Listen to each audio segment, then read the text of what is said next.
Hello guys, pag-usapan lang natin ang breaking news. Ayon kasi sa balibalita, oh my God, James naging tulay sa balikan kat niya.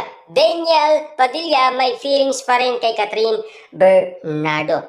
Nalaman kasi yan, tila si James Reid ay tropa umano ni Daniel Padilla. Kaya nga naman kasi pilit pinag-uusapan at binabalikan ang nangyari noon patungkol umano sa na-interview si James at Daniel Padilla. At lalong-lalo na kasi parang pinaparinig umano ni James Reid kay Daniel Padilla si Catherine Bernardo na alam niya kasi noon pa man ay magkasintaan sila. Yan kasi ang mga naririnig natin pinag-uusapan sa social media na may init na balita. At tila parang si James Reid daw ang nagiging tulay sa balikan Katniel. Na alam niyo naman siguro, pinag-uusapan ang mainit-init na balita patungkol kay Mayor Mark Alcala at Catherine Bernardo na nag-iwalay daw. Yan kasi ang pinag-uusapan sa social media ng mga netizens dahil walang ayuda. Pero alam niyo naman siguro, no? Dahil sa naging matalik na kaibigan ni Daniel Padilla, si James, siyempre kapag kaibigan, nagtutulungan. Diba? Siyempre kapag mahal mo talaga. Ganun din naman kasi si Catherine Bernardo, nagpapaalata din siya ng kanyang feelings kay Daniel Padilla with action lang. Pero wala naman siyang sinasabi na nalalaman ng ibang tao. Basta't ginagawa niya lang kung ano ang nararamdaman niya na pinapakita umano sa mga Katniel fans. Tulad na lang ng mga pagsuot niya ng mga kasuotan ni Daniel Padilla. Lalong-lalo na yung mga regalong bigay ni Daniel Padilla. Ganon din naman kasi si Daniel Padilla. Pinaparanas nila sa kanilang mga fans na kahit ganitong simple lang ay kikiligin na sila. Kaya nga naman kasi duda na ang mga Katniel fans sa mga ginagawa umano ni Daniel Padilla at Catherine Bernardo.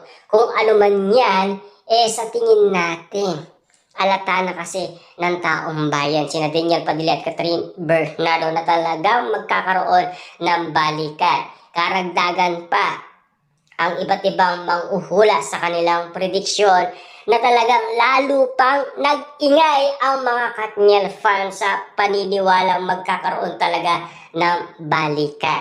Sa lahat ng mga naririnig nating kwento-kwento ngayon kina Mayor Mark Alcala at Catherine Bernardo dahil sa walang ayuda, pilit nag-iingay na ang mga Katniel fans dahil sa lahat ng naririnig nila dahil nag-iingay na ang mga Katniel fans sa social media na mukhang may pag-asa na sina Daniel Padilla at Catherine Bernardo. Lalong-lalo na kasi pinag-uusapan ang bagong movie ng Katniel. Dahil sa ingay ng ABS-CBN at ni Direk Cathy, lalong-lalo na ang mami ni Catherine Bernardo. Walang iba kundi si Mami Min Bernardo. Kaya nga naman kasi ang ganitong sitwasyon, tila si Daniel Padilla pa rin ang panalo sa puso ng pamilyang Bernardo.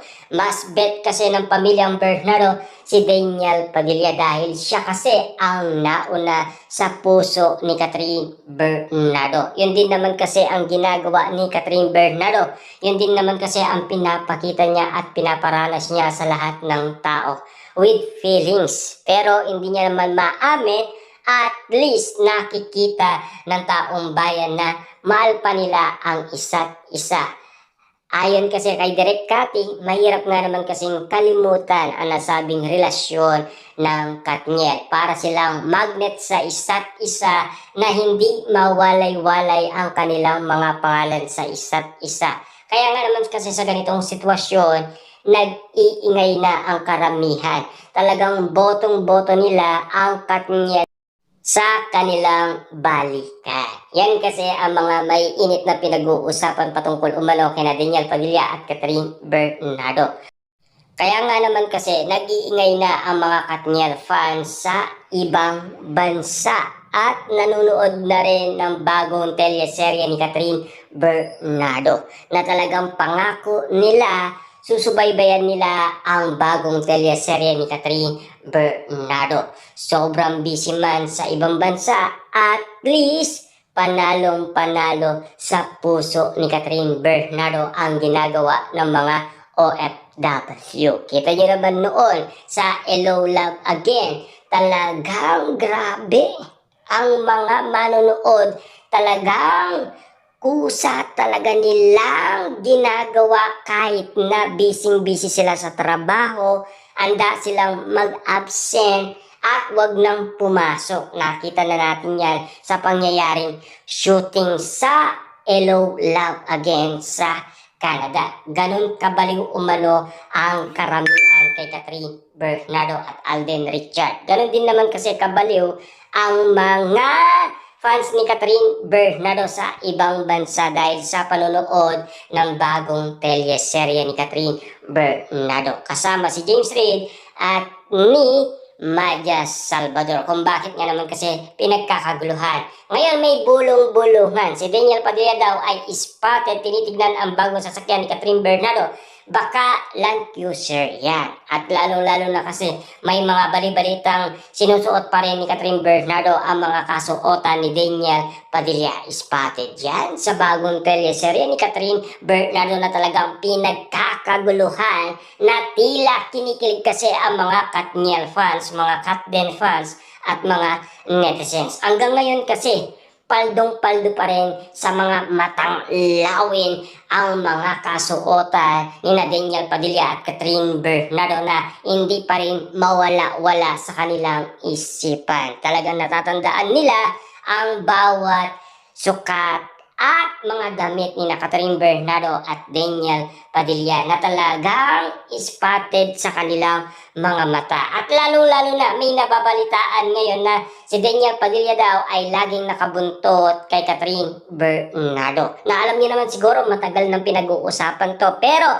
ginagawa pa rin ni Daniel Padilla dahil narinig niyo naman siguro ang usap-usapan sa Katniel dahil sa kanilang bagong movie. Dahil yan din ang gusto ni Daniel Padilla matagal na, kaya pinipilit niya umano si Catherine Bernardo magkaroon sila ng panibagong movie. Nagawa naman yan ni Daniel Padilla dahil may tumulong sa kanila na matalik nilang kaibigan para makapag-usap sila. Nangyari yan noon sa Christmas special, at lalong-lalo na may blind item na sinasabi na nakikipagbalikan kay Catherine Bernardo. Ang pagkakaunawa ng iba ay si Daniel Padilla. Wala nang iba. Yan kasi ang ingay ng mga Katniel fans patungkol umano sa social media. Yan kasi ang mga bali-balitang nag-iinit nga naman kasi sa social media. Yan kasi ang kagustuhan ni Daniel Padilla at Catherine Bernardo.